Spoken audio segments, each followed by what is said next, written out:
मोदी का भौकाल कुछ ऐसा बताया गया कि मुस्लिम देश भी पूरी तरह से मोदी जी के गुलाम हैं। इसी संदर्भ में एक खबर बीच में आई थी जिनके साथ ये तस्वीर थी कि मोदी जी इजिप्ट गए, इजिप्ट के राष्ट्रपति सीसी से मुलाकात की, स्पेशल सम्मान दिया गया, बहुत ज्यादा ही इज्जत दी गई। भारत यानी मोदी जी ने और राष्ट्रपति सीसी ने, इजिप्ट ने डील करी, कई तरह की डील की। ये तमाम तस्वीरें चलाई गई, यहां तक कि मोदी जी ने इजिप्ट जाकर, मुल्लों के देश जाकर अपने फायदे के लिए, देखिए भारत के मुसलमानों के साथ मोदी कुछ भी करे लेकिन विदेशी मुसलमान से एकदम सगापन दिखाता है मोदी। तो भाई साहब, ये जो मोदी जी हैं, भारत के माननीय सम्मानजनक प्रधानमंत्री, ये वहां के मुल्लों की मस्जिद में भी चले गए। सॉरी, मस्जिद बोल रहा हूं, मस्जिद। जो सभ्य समाज है वो मस्जिद नहीं बोल पाता है, जबान से अल्लाह ने तासीर छीनी हुई है तलफ्फुज की, तो मस्जिद चले गए। मस्जिद गए, मुल्लों की मस्जिद, मुल्लों की मस्जिद में जाकर मुल्लों के साथ फोटो खिंचवाई। वो मुल्ले कैसे थे हम उस पर ज्ञान नहीं देंगे, लेकिन ऐसा लगा कि अरे यार, मुल्ले देश के साथ, इजिप्ट के साथ मोदी जी के कनेक्शन देखो, कनेक्शन। अब उसी मुल्ले देश ने, कहा जा रहा है, भारत को धोखा दे दिया है।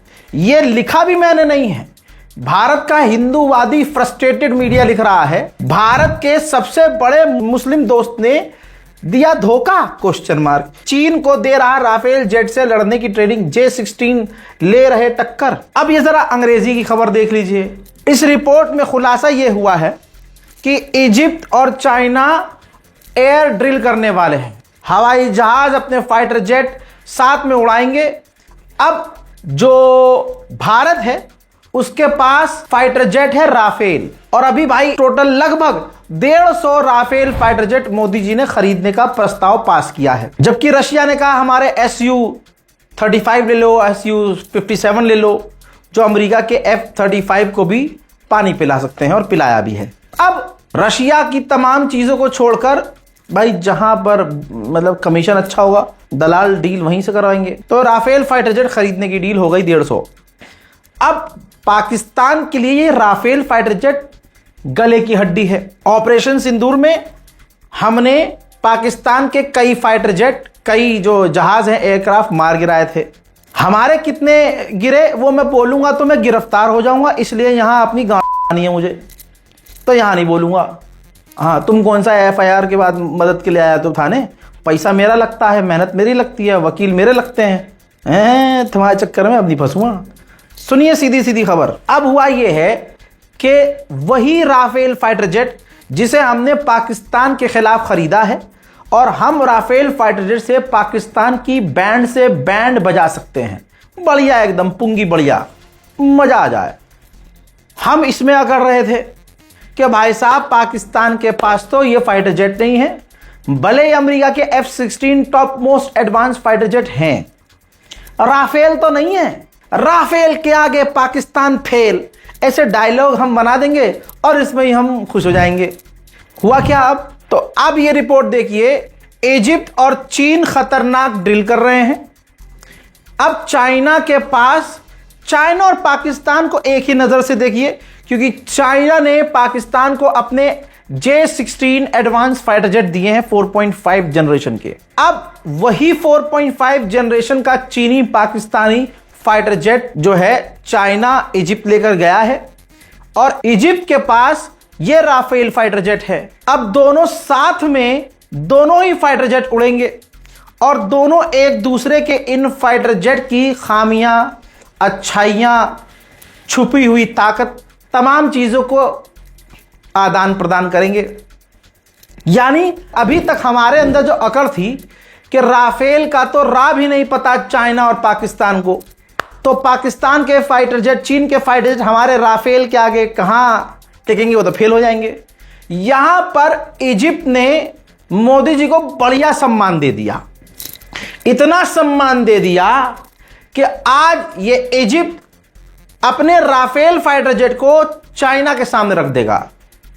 भले ही राफेल हमारा खतरनाक फाइटर जेट है, लेकिन राफेल की हमें फ्रांस ने लाइसेंस नहीं दे दिया है, हमें उसका ब्लूप्रिंट यानी उसकी टेक्नोलॉजी ट्रांसफर नहीं की है। दूसरी बात, हिंदी उसी अखबार के एक पैराग्राफ को आपको पढ़वाऊंगा मैं, जरा इस पैराग्राफ को पढ़ लीजिए, क्योंकि अगर ये मैं बोलता खुद तो मोदी जी के गुलाम मुझ पर एफआईआर करते।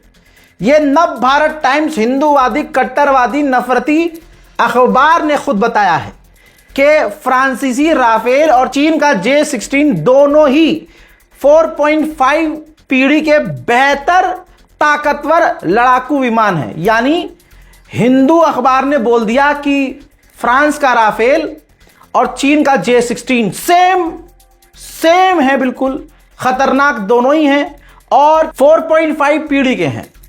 आगे लिखा है, तकनीकी और आधुनिक युद्ध प्रणालियों के मामले में राफेल अपने बेहतरीन सेंसर, इलेक्ट्रॉनिक वॉरफेयर और मेटोर मिसाइल की वजह से ज्यादा घातक माना जाता है।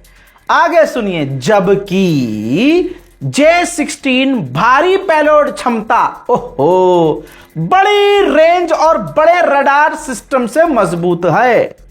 J-16 को चीन ने रूसी Su-30 डिजाइन के आधार पर बनाया है। यह साइज में बड़ा है और राफेल की तुलना में ज्यादा हथियार ले जा सकता है। यानी राफेल फाइटर जेट से ज्यादा घातक चीन का J-16 फाइटर जेट है। किसने लिखा? अंधभक्तों का पसंदीदा अखबार नव भारत टाइम्स। अल्लाह का शुक्र है मैंने नहीं लिखा बाबा। सलाम नमस्ते सत श्री अकाल, मैं हूं रजा और आप देख रहे हैं रजाग्राफी अनस्क्रिप्टेड की सबसे खास रिपोर्ट, अंतरराष्ट्रीय प्राइम टाइम रिपोर्ट। एक वीडियो के अंदर पूरी दुनिया की तमाम बड़ी खबरें। अबे भाई मेरी बात सुनो, ये पायलट फाइटर जेट वाले पायलट की मैंने अगर टी शर्ट पहनी है तो भाई मुझे ये मत कहते ना मैंने चाइना की पहनी है, पाकिस्तान भारत की है भाई। हाँ, तेज मत चलना। अब सुनो, अब ये बात क्लियर हो गई है। इसी अखबार के अंदर एक्सपर्ट बता रहे हैं, कह रहे हैं कि अब ये जो इजिप्ट चीन के साथ मिलकर ड्रिल करेगा तो जाहिर सी बात है चाइना को राफेल फाइटर जेट की कमियां, खामियां, छुपी हुई ताकत पता चलेगी और चाइना को पता चल गया तो चाइना पाकिस्तान को बताएगा। हम जो अपनी तैयारी करके चल रहे हैं ऑपरेशन सिंदूर 2.0, भाई उसमें क्या होगा? हमारा नुकसान हो सकता है, क्योंकि हमें उस जंग में राफेल फाइटर जेट का इस्तेमाल करना है। बाकी भाई आपको जो बोलना है कमेंट में बोल लो। जापान के लॉ मेकर्स अब चाइना जा रहे हैं अपने रिश्ते ठीक करने के लिए। जापान में पहली बार यह औरत जापान का चुनाव जीती और प्रधानमंत्री बन गई। इस चुंदी आंखों वाली ने अपने गंदे मुंह से पड़ोसी देश के बारे में जहर उगला। आप तमाम लोगों को याद होगा, खूब उल्टा सीधा बोला, ताइवान के समर्थन में आ गई और कहने लगी कि हम ताइवान का साथ देंगे, हम अपने हथियार और मिलिट्री कॉपरेशन ताइवान के साथ करेंगे, हमें चाइना की जरूरत नहीं है। भाई इसने खूब बुराइयां करी। वही मैं वैसे औरत विरोधी नहीं हूं वरना रणवाई रह जाऊंगा भाई। मतलब ये है कि ये औरत ने जहर उगला खूब दबा के लाइमलाइट में आने के लिए। इसने भाई साहब जो देश कभी भी भिड़ते नहीं थे फसाद डलवा दिया। ऐसा फसाद डलवाया इस औरत ने कि भाई साहब मुझे तो पुप्पो याद आ गई। मैंने कहा बाबा ऐसी औरत तो हम भी जानते हैं, भारत में ऐसी बहुत सारी, हमारे खुद के खानदान में, आपके भी खानदान में ऐसी औरत होगी। कई औरतें ऐसी हैं, ऐसा बोलती हैं कि अपनी बेटी का घर बर्बाद कर देती हैं, फिर बाद में जब जहर उगल लेती हैं, बेटी का घर उजड़ने वाला होता है, अपनों का नुकसान होना शुरू होता है, लोग आलोचना करते हैं, मेरा वो मतलब थोड़ी था, पागल हो गया मैं अपनी हाय कैसी बातें करती दामाद जी। तो यही अब जापान कर रहा है। जब चाइना ने चिढ़कर जापान का बाइकॉट कर दिया तो अब जापान की वही महिला प्रधानमंत्री अपने ही लॉ मेकर्स को रिश्ते ठीक करने के लिए चाइना भेज रही है। इसीलिए महिलाओं से निवेदन है, जबान को अगर अच्छे से इस्तेमाल करें ठीक ठाक तो चीजें खराब ना हो। अमेरिका की तारीफ किया करते थे हिंदू समुदाय के लोग, क्योंकि अमेरिका मुस्लिम विरोधी है। अदर हैंड दूसरी तरफ जब आप देखेंगे तो अमेरिका भले ही मुस्लिम विरोधी रहा हो लेकिन मुसलमानों का साथी भी रहा है। अरब देशों का पैसा चाहिए ना, सबसे ज्यादा फ्रॉड इनके साथ हुआ है। मैं इनको जो मोदी सरकार है इसको पनौती मानता हूं। कैसे? जहां जहां और जिन जिन अंधभक्तों ने जिस जिस इंसान को सपोर्ट किया उसका बेड़ा गर्क हो गया। ऐसी तस्वीरें आपने देखी होंगी कि मोदी जी कहीं गए तो वहां मोदी के विदेश में रहने वाला भक्त, ओह माय गॉड, मैं बहुत खुश हुई, मेरा भगवान मैं पहली बार देखी। मोदी जी तो पुरुष ही नहीं लगते, महापुरुष लगते। मेरा सपना सच हो गया। आज जो जापान वाली याद है ना, आज जो जापान में बड़े बेफिक्र मौज काट रहे हैं, बड़े सुकून से रह रहे हैं, ये इतनी सेफ्टी हमें यहां मोदी जी की वजह से मिल रही है। ओह, लखनऊ, उत्तर प्रदेश, दिल्ली, मुंबई, भारत के अंदर लड़कियां सेफ नहीं है। यहां की सिक्योरिटी गई तेल लेने।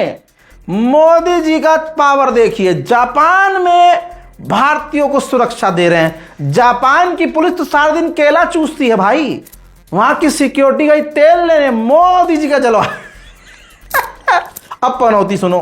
अमेरिका करते थे, देखिए ट्रम्प की पूजा करते थे हिंदू समुदाय के लोग, ट्रम्प को भगवान साबित किया था। आजकल मोदी को भी मानने हिजड़ा समुदाय भगवान बताने की कोशिश कर रहा है। बहरहाल आपको यह दिखाना था। यह तस्वीर आपको याद होगी, हिंदू संगठन डोनाल्ड ट्रम्प का बर्थडे हो, कोई जीत हो, चुनाव में जीत हो, भाई ये बड़े एकदम हिंदू समुदाय एकदम नाचने पे नाच रहे थे भाई, खुशियों में पागल हो रहे थे। अब हुआ क्या, पिछले 6 महीने में आपने देखा कि इसी डोनाल्ड ट्रम्प ने हमारे मासूम, सीधे सादे, शरीफ दिल के, शरीफ मिजाज के हमारे मासूम प्रधानमंत्री मोदी को धोखा दिया। बिना नाम लिए कटाक्ष किया और नाम लेकर भी कटाक्ष किया।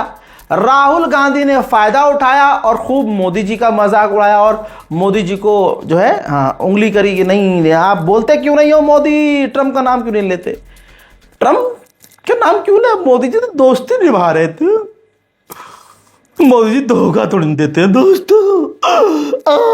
मेरे दोस्तों, उधर गुलाबी सुअर के जब मन में आए जो बोल दे, जो आ रहा है बोल दे। तो जो दीदी मोदी जी सबसे बड़ी वाली गुलाम है, जो अमेरिका में जाके कह रही थी कि मोदी और जो ट्रम्प मिलते हैं तो स्टेज पर बिजली कड़कती है। अब वो बिजली जो है उसके कहां घुसी है वो हमें नहीं पता। हकीकत यह है कि पिछले 6 महीने में बस वाले जो वहां भारतीय ड्राइवरी कर रहे हैं उनको निकाल दिया गया। भारतीय छात्र जो वहां रहते थे, पढ़ाई कर रहे थे, उनको डिपोर्ट किया गया। अबे पैरों में जंजीर भारतीयों के बांधकर अपने मिलिट्री जहाज से भारत में भारतीयों को ले जाकर फेंक दिया। तो तमाम जो हिंदू हैं जो कर रहे थे, नमस्ते दो लंड ट्रम्प कर रहे थे, सबके दिमाग खुल गए कि भाई ये तो फ्रॉड हो गया। भाई हमने मुसलमानों की नफरत पे ट्रम्प को सपोर्ट किया, ट्रम्प ने उल्टा रेल हमको दिया। बात यहां खत्म नहीं, यहां पर लेके आना था आपको। यह रिपोर्ट देखिए भाई, 2 लाख भारतीय जो वहां रह रहे हैं फिलहाल, उनको एक बड़ा झटका लगा है। अमेरिका की सरकार ने कहा है कि 2 लाख विदेशी जो रहते हैं उनका हम वीजा रद्द करेंगे। ये आते हैं, घूमते हैं, हमारे यहाँ घूमने का वीजा लेकर और फिर यहाँ बस जाते हैं, ये कहते हुए हमें पनाह चाहिए। हम ऐसे तमाम लोगों का वीजा रद्द करेंगे, जिनमें दोस्तों सबसे ज्यादा भारतीय हैं। पैसिफिक ओशियन में अमेरिका का आतंक जारी है। उसने फिर से बोट पर हमला किया है, जिनमें 2 नाविक मारे गए हैं। अमेरिका कुछ भी इल्जाम लगाकर कहीं भी कुछ भी कर देता है। अमेरिका के खिलाफ किसी के पिछवाड़े में दम नहीं है कि कोई बोले। और जो ईरान बोलकर अमेरिका की सारा दादागिरी को अपने पेशाब में बहा दिया है, अकेला उस ईरान के समर्थन में अगर कोई बोल रहा है तो अमेरिका उन पर पाबंदी लगा रहा है। इंडोनेशिया का Su-30 advance Russian fighter jet भाई रनवे से उतर गया। पायलट ने पता नहीं कौन सी वाली दारू पी थी भाई, फाइटर जेट रनवे से नीचे उतरकर क्रैश हो गया पूरी तरह से। Rudalnya tuh meledak, ini bahaya. Oh, rudalnya? Iya. Oh, baru rudal itu? Iya, ada di bawahnya. Oh. Baru airnya juga sih, kasihan kecil sekali. Video Pak, mobilnya apa Pak? Iya, beda pun pemadam-pemadaman itu. Takut ini pemadamnya. Iya, kayaknya takut sih. Orangnya cari kan tahu iya. pesawat na. Iya terbakar nih kurang sih dekat kita. उधर भाई साहब इसी से एक और खबर सुनिए fighter jet की। यूरोप का एडवांस फाइटर जेट, यूरोप का माना जाता है ग्रीपन फाइटर जेट, ग्रीपन भाई हंगरी के अंदर ये ग्रीपन फाइटर जेट क्रैश हो गया। गनीमत ये रही कि पायलट ने इजेक्ट कर दिया था, जहाज पूरी तरह से तबाह हो गया।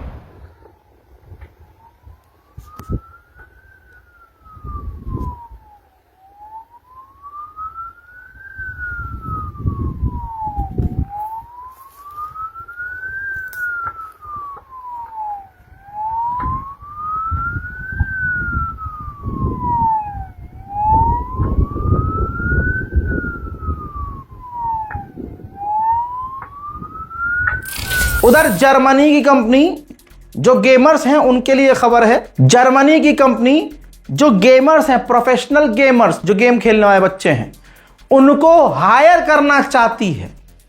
मे बी वो ड्रोन चलाने के लिए हायर करना चाहती है क्या, लेकिन बड़ी जॉब अपॉर्चुनिटी पूरी दुनिया के गेमर्स के लिए है। कनाडा के स्टेट गवर्नर ने खतरनाक बयान दे दिया है अमेरिका के खिलाफ। उन्होंने कहा अगर डोनाल्ड ट्रंप की अमेरिका की सरकार हमारे खिलाफ और एग्रेशन मोड में आती है और उल्टी सीधी बातें करती है तो हम तैयार हैं अमेरिका का बाइकआउट करने को। यहां तक कि जो हम बिजली देते हैं, कनाडा जो बिजली देता है अमेरिका को, वो हम बंद करने को तैयार हैं। इसके बाद अमेरिका के उपराष्ट्रपति जेडी वेंस ने जहर उगला और कहा कि कनाडा और चाइना बहुत गंदी कंट्री है अगर बात ट्रेड पर आए। लेकिन अब वो पहले वाला समय चला गया जब कनाडा अमेरिका का फायदा उठाता था। Canada and China have been the two worst countries when it comes to trade policy anywhere in the world. What a shame that is. China, you of course expect. They're our biggest economic competitor. I would expect that from China. I would not expect that from Canada. बौखलाए गुलाबी सुअर ने tweet तक कर दिया है, post कर दिया है कनाडा के खिलाफ और कहा कि कनाडा एक बुरी कंट्री है, हमें कनाडा की जरूरत नहीं है, कनाडा को हमारी जरूरत है। आजाद आप इससे समझ सकते हैं कि कनाडा से अमेरिका के रिश्ते कितने खराब हो चुके हैं। आइए थोड़ा सा भारत के बारे में भी जान लेते हैं। मोदी सरकार कितनी जहरीली है, कितनी खतरनाक है मुसलमानों के लिए, बल्कि हिंदुओं को खुश करने के लिए इनके पास ये उपाय थोड़ी है कि हमने नौकरी दे दी, हिंदुओं को रोजगार ना, हमने मंदिर बनवाए, हमने मस्जिद तोड़ दी, हमने यूं। देवेंद्र फडणवीस क्या कहा है इस आदमी ने? कहता है कि भाई 1992 में जब बाबरी मस्जिद का स्ट्रक्चर तोड़ा गया था तो मैं वहां मौजूद था। महाराष्ट्र का सीएम ये कह रहा है पूरी दुनिया के मुस्लिम देश सुअर का गोश्त खाते हैं क्या, कि जमीर ही मर गया है तुम्हारा। मोदी सरकार पर एक सवाल नहीं। अब ये वो बात हो गई है भाई, क्योंकि अब अचीवमेंट इनके पास यही है कि हमने मस्जिद तोड़ी, हमने मुसलमानों को नमाज नहीं पढ़ने दिया, हमने लाउड। ये हिंदुओं को समझ में नहीं आ रहा है ये हो क्या रहा है, कर क्या रहे हो भाई। आज सरकार इनकी है तो चौड़े में हमें खुशी है। मुझे इस बात पर गर्व है कि जब मस्जिद तोड़ी गई तो मैं वहां मौजूद था। जब सरकार पलट जाएगी इनकी, दूसरी आ जाएगी तो कहेंगे सर मैंने झूठ बोला था सर, मैं मजाक किया, कैसा लगा मेरा मजाक। योगी ने जितना भी बैन लगाया कि आप स्कूलों के अंदर नहीं जा सकते, उतना ही भाई मामला तेज हो गया है। एक्शन का रिएक्शन देखने को उल्टा ही मिल रहा है।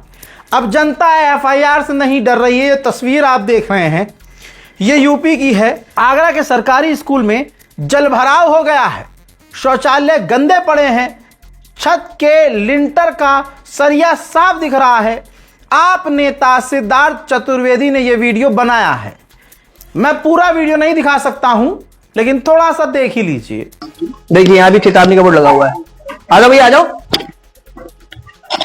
देखिए यहाँ की स्थिति है, जर्जर स्थिति है, गिरने की स्थिति है। यहाँ प्लास्टर आयरन गिरते हैं और ये खिड़कियां टूटी हुई हैं, पीछे जल भराव है जिससे कि संक्रमण होने का खतरा 100% है। आइए आपको दूसरी भी क्लास दिखाता हूं।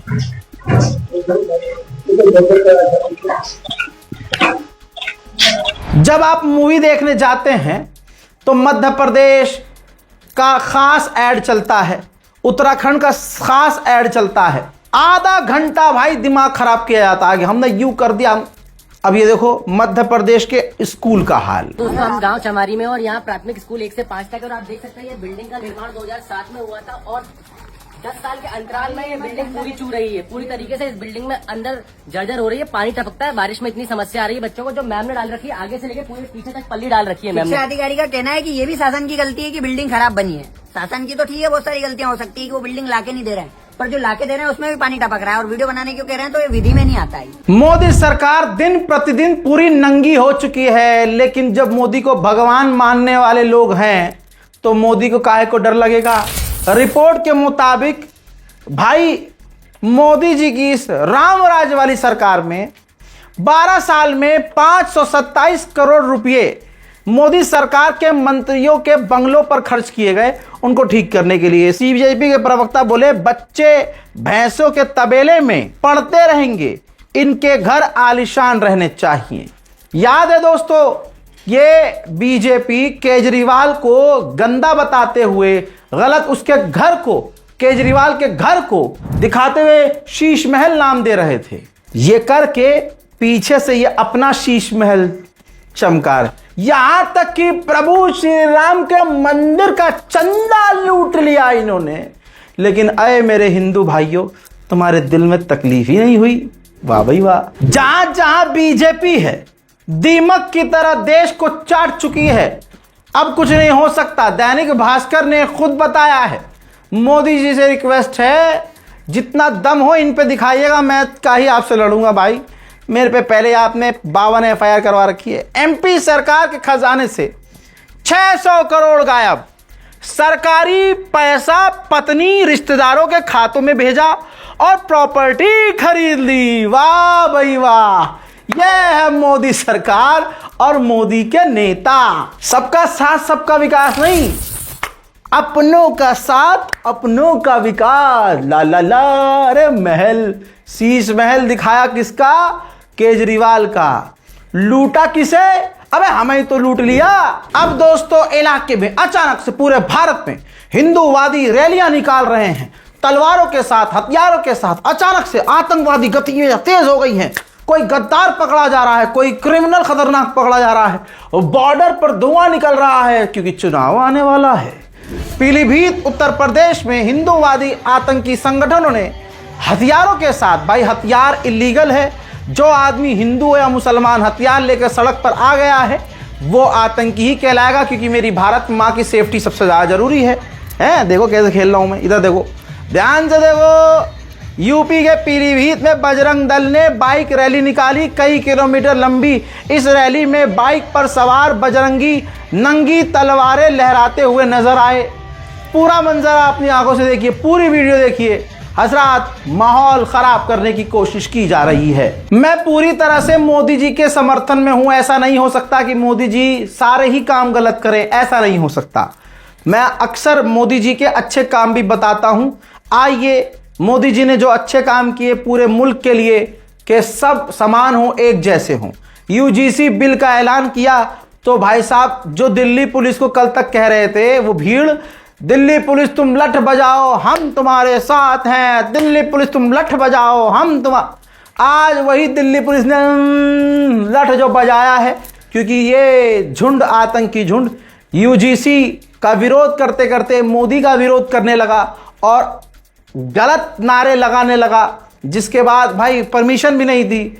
उसके बाद जो मोदी का दवाई थी, मतलब बटन दवाई थी, माफ कीजिएगा, जब उसे एक लठ पड़ा सारी मोदड़ी गिरी उसकी निकल गई। और उसके बाद मोदी जी के लिए अपशब्द देखिए। इसको मोदी को शर्म नहीं है, इसको इसलिए हमने प्रधानमंत्री बनाया। इसने हमारे भाइयों पे इतने हनुमान चालीसा का पाठ कर रहे थे, इसने लाठी चार्ज करवाया, इसकी इतनी हिम्मत हुई। इसका प्रधानमंत्री किसने बनाया? हमने बनाया था। इसने ब्राह्मण और राजपूतों ने बनाया इसको प्रधानमंत्री। और इसने हमारे भाइयों को ये दिखाओ तुम कैसे लाठी चार्ज। ये देखो, ये देखो, ये देखो,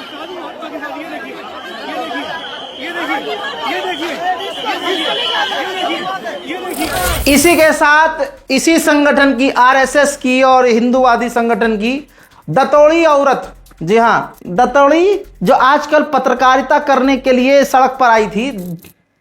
हेलो हेलो, ये देखिए यहाँ हो गया, ये दतौड़ी ये भी यूजीसी का विरोध कर रही थी। जब दिल्ली पुलिस ने इसको भी अपना दिखाया कि हाँ बाबू कानून के आगे सब बराबर हैं, तो भाई साहब ये भी जहर उगलने लगी। देखिए जब जब मोदी डरता है पुलिस को आगे करता है, ये बात सत्य है। अमित शाह की ये तानाशाही नहीं चलेगी इस देश में। ये भारत भूमि ये योद्धाओं की है, ये वीरों की भूमि है, ये क्षत्रियों की भूमि है, ये किसी जिहादी आतंकवादी की भूमि नहीं है। हजरात यूपी से ऐसे ही हिंदू शेर यूजीसी का विरोध करने के लिए, दंगा भड़काने के लिए लोगों को इकट्ठा करके, जबकि परमिशन नहीं थी, वहां पर जंतर मंतर पहुंचा, खूब वीडियो ऐसे मुंह से ऊपर उठका के वीडियो बना रहा था। दोस्तों यहाँ पहुंचो, जंतर मंतर पहुंचो, हम ये कर देंगे, हम वो कर देंगे। हाँ दिल्ली पुलिस ने कहा अच्छा बेटे आ, तू ही आ। उसका हाल क्या हुआ है देखिए। और अभी रात का 1 बज रहा है और मैं गाजियाबाद के डासना से अपने साथियों के साथ आया हूँ। दिल्ली पुलिस ने मुझे राजघाट से उठाया, मेरे सैकड़ों साथियों को उठाया और डिटेन करके यूपी के डासना जाके छोड़ा। और आप देख सकते हैं मेरी हालत, क्या हालत मेरी हो रही है, ये देखिए मेरी हालत। मैं ये किसके लिए कर रहा हूँ? मैं ये सवर्ण समाज के लिए कर रहा था। तो पूरे दिन कुछ नहीं खाया, हमें भूख हड़ताल से उठाया गया। हम हनुमान चालीसा पढ़ रहे थे। वहां पहुंचे हुए ऐसे ही इनके साथी और जो थे, जो माहौल खराब कर रहे थे और सरकार को उल्टी सीधी बातें कह रहे थे। भाई सरकार संविधान से ऊपर कुछ है क्या? यही तो कहते थे संविधान ऊपर या तुम्हारा कुरान ऊपर। हम कह रहे हैं भाई मेरी बात सुनो, सब चीजें किनारे रखो। कुरान का यहां पर मसला नहीं है, कुरान ईमान का हिस्सा है, कानून अलग चीज है। हमारे लिए कानून काफी जरूरी है, वरना तुम हमारा दलितों का, मुसलमानों का, ईसाइयों का क्या करते वो अब पता चल गया है। भाई एक और था वहां पे, बॉडी बना रखी थी उनने, खूब जिम जाता है पिछले कई सालों से। एक तो लट क्या पड़ गए, लट भी नहीं पड़े उसे, उसको धक्का दिया पुलिस ने ताकि वो वहां पर आगे बैरिकेड तोड़ के उत्पात न बचाए। पता है भाई का हाल क्या हुआ? प्रशासन के द्वारा देखने को मिलता है, गर्दन दबा रहे थे, गर्दन दबा रहे थे मेरा, गर्दन दबा रही है, गर्दन दबा रहे थे भाई, बहुत जाब्ती कर रहे हैं। जिस सरकार का हम चुनाव कर रहे हैं वही सरकार हमारे साथ इस तरीके से बर्बरता। मेरा गला दबा दिया, बॉडी बिल्डर का गला दबा दिया, अब बहुत बुरा हो रहा है माते। अरे भैया तू जिम करता है, हल्का सा धक्का लगा दिया दिल्ली पुलिस ने तो इसमें फड़फड़ा गया तू। जब सीजेपी के प्रदर्शन में छात्रों पर गोलियां चल रही थी, लाठियां चल रही थी, पुलिस को छोड़ो तुम खुद मारने जा रहे थे, तब कैसा लगा था? इसीलिए कहते हैं परमात्मा के यहां देर है, अंधेर थोड़ी है। इन्हीं झुंड के करनी सेना का जो कहा जाता है ना, नेता कम गुंडा ज्यादा है भाई, उसके एक अधिकारी ऑफिशियल को करनी सेना के यूपी पुलिस ने रोका। ये देखिए क्यों रोका पता है? क्योंकि अगर ये सारे वहां इकट्ठा होते तो दिल्ली पुलिस के लिए लॉ एंड ऑर्डर मेंटेन करना काफी मुश्किल होता है। आम जनता को ये कत्ल भी कर सकते थे, आम जनता को ये नुकसान पहुंचाते हैं। दलित समुदाय, ईसाई समुदाय, मुसलमान समुदाय इनके निशानों पर होते हैं। बहरहाल मैं यही कहूंगा, चुनाव का माहौल है, मुसलमानों से कहूंगा भाई आप शांति से रहिए, आंख नाक खोल के रखिए, जानकारी इकट्ठा कीजिए, संविधान का पालन कीजिए और इंतजार कीजिए। इंतजार, क्योंकि सब्र हमें सिखाया गया है। अब कितना सब्र करना है वो आप देख लो। इतना भी नहीं करना कि आपकी आंखों के सामने आपके घर में घुसकर आपकी मां बहन की इज्जत लूटी जाए, तो आपको सब संविधान जो कहता है आपको वो मानना है। बेवकूफी से बचना है। ऐरे गहरे किसी भी यूट्यूबर, किसी भी सो कॉल्ड पत्रकार जब तुम्हारे मुंह पे माइक लगा दे तो जवाब नहीं देना है। अगर जवाब देने का मन भी कर रहा है तो बिल्कुल उल्टा जवाब दो ताकि उसका नैरेटिव पूरा ना हो सके। जिस बच्चे को बोलना नहीं आता वो टोपी लगाकर आगे आकर बोल करना जाए, क्योंकि उसकी पूरी बातों में से कुछ कुछ बातें निकाल कर एडिट करके बैकग्राउंड म्यूजिक लगा के पूरी कौम को नुकसान पहुंचाया जा सकता है। महिलाओं, मुस्लिम लड़कियों के बारे में क्या ही बोलूं, ये तो हद ही हो चुकी है। मैं मुसलमान लड़कियों से कोई भी नाराजगी नहीं रखता। मैं तो मुसलमान लड़कियों से कह रहा हूं, तुम नंगी होकर डांस करो, तुम सब कुछ करो, हमें कोई दिक्कत नहीं है। बस इतना करो कि अपना नाम, तुम फेक नाम पे एक आईडी बना लो, और तुम्हें पूरा ही नंगा होना है तो भाई हिजाब, सर पे दुपट्टा रखकर ये नंगापन मत करो, क्योंकि ये हिजाब, ये पर्दा नहीं है। हुजूर पाक सल्लल्लाहु अलैहि वसल्लम, बस इतना समझ लो कि तुम मुसलमान तो खुद को मानती हो ना, तो इतना इमेजिन करो कि सर पे अगर तुमने दुपट्टा रखा है तो तुम अपने आप को बिनते हवा कैसे कह रही हो कि सर पे दुपट्टा है और नीचे नंगा है। तुम मुसलमान अपने आप को, अपनी पहचान आप बिल्कुल, हिंदू समुदाय क्या कहता है आपसे, सरकार क्या कहती है, नंगी हो जाओ, कोई दिक्कत नहीं है, हिजाब उतारो, दुपट्टा उतारो। और देखिए, इस्लाम को तुम्हारी ज़रूरत नहीं है, कोई भी मुसलमान हो, साफ कह रहा हूं, इस्लाम को तुम्हारी ज़रूरत नहीं है, हमें ज़रूरत इस्लाम की है, दीन की है, अल्लाह की है। मैं कोई इमाम नहीं, मैं कोई स्पिरिचुअल स्पीकर नहीं, मैं एक आम गुनहगार मुसलमान हूं, लेकिन जो चीज़ सामने से गलत है उसके लिए आवाज़ उठाना मेरा फर्ज है। एग्जाम्पल के तौर पर यह बहन फिलहाल बहुत वायरल है, ठीक है। इंस्टाग्राम, फेसबुक, मेटा किसका है? अमेरिकन, यूरोपियन, तो वो तो चाहेंगे कि हमारी बहन बेटियां नंगी हो। अब जरा आप वीडियो देखिए। आप फिलहाल, इसका पूरा बायो है मेरे पास, ठीक है, इसका पूरा इंस्टाग्राम का करियर जो बना है, ये तमाम वीडियोस वायरल हुई हैं और 100% श्योर हूं कि आपके पास ये तमाम वीडियोस आई होंगी। इसकी कई सारी, यानी एक ड्रेस में इसने एक दिन, पूरा दिन जब छुट्टी होगी स्कूल की, इस बहन ने पूरी सारा दिन किया क्या है, कुछ नहीं किया। हिजाब इसके लिए सिर्फ और सिर्फ फैशन है, फैशन के नाम पर यह हिजाब करती है।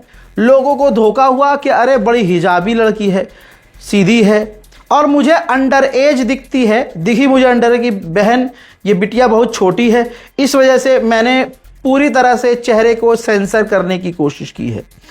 अब मेन बात क्या है? मेन बात यह है कि जैसे जैसे आज की तारीख में जब मैं वीडियो बना रहा हूं, इसके 45,000 फॉलोअर हो गए, 45,000। अब जब हमने देखा जैसे जैसे इसके फॉलोअर्स बढ़े हैं, तो अब तस्वीर में चेंज कर रहा हूं, अब आप देखिए, जैसे जैसे फॉलोअर्स इनके बढ़े वैसे वैसे इसकी कमर ज़्यादा लचकने लगी। कल तक सिर्फ फेशियल एक्सप्रेशन थे, हाथ हिलाना डुलाना, अब इनका क्या हो गया है, अब इनका कमर बहुत ज़्यादा लचक रहा है। जैसे जैसे ये फेमस हो रही हैं, इनके फॉलोअर्स बढ़ रहे हैं, वैसे वैसे इनकी कमर की लचक तेज हो गई।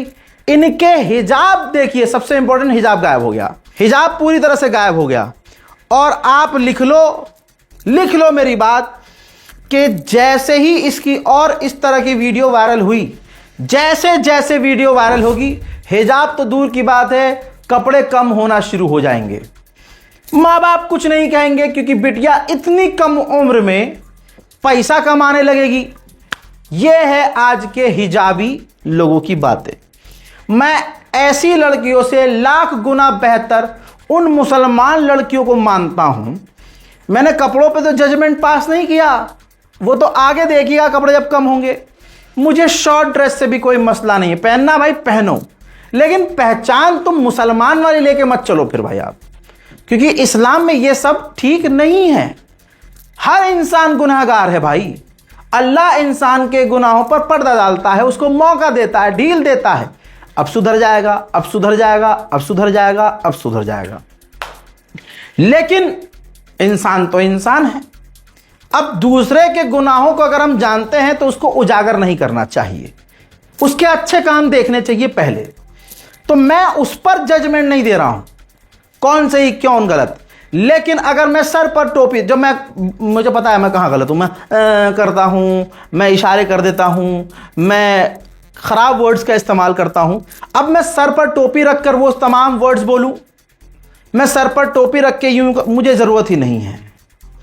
और हो सकता है अगर मैं नाच रहा होता, मैं डांसर होता, मैं लड़कियों के साथ रील बना रहा होता नाच नाच के, मैं जो फर्जी प्रैंक करते हैं यूट्यूबर्स, मैं वो प्रैंक कर रहा होता, है ना, तो मैं अपना नाम कभी बोलता ही नहीं, मैं अपना नाम नहीं बताता, चैनल का नाम बोलता, दैट्स इट। बहुत सारे यूट्यूबर्स हैं।